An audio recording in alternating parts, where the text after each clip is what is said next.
Breaking news చూస్తున్నాం. తిరుపతి సమీపంలోని తిరుచానూరులో shocking ఘటన వెలుగులోకి వచ్చింది. రంగనాథం వీధిలో పార్క్ చేసి ఉంచిన ఓ కారులో ఇద్దరు యువకులు విగత జీవులుగా పడి ఉండటం స్థానికంగా కలకలం రేపింది. వెంటనే పోలీసులకు సమాచారం అందించడంతో హుటాహుటిన వచ్చి పరిశీలించారు. అయితే మద్యం మత్తులో ఇద్దరు యువకులు కారులో ఏసీ వేసుకొని నిద్రించారని, పెట్రోల్ అయిపోవడంతో ఇంజన్ ఆగిపోయి ఊపిరాడక మృతి చెందినట్లు పోలీసులు తెలిపారు. ఎస్ఐ సాయినాథ్ పర్యవేక్షణలో కారులోని మృతదేహాన్ని బయటకు తీశారు. ఆ ఇద్దరు వినయ్, దిలీపులుగా గుర్తించారు. యువకుల మృతిపైన స్థానికులు అనుమానాలు వ్యక్తం చేస్తున్నారు. అయితే ఆ యువకుల మృతదేహాలు కారు లోపల ఉండగా కారు మొత్తం కవర్తో కప్పడం పలు అనుమానాలకి దారితీస్తుంది.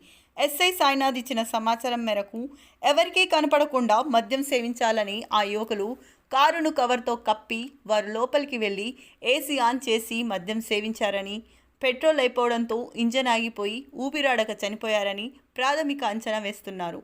పోస్ట్ మార్టం నిమిత్తం మృతదేహాలను స్థానిక ప్రభుత్వ హాస్పిటల్కి తరలించారు. పోలీసులు దర్యాప్తు చేస్తున్నారు. మరిన్ని బ్రేకింగ్ న్యూస్ల కోసం చూస్తూనే ఉండండి మీ SL న్యూస్లో.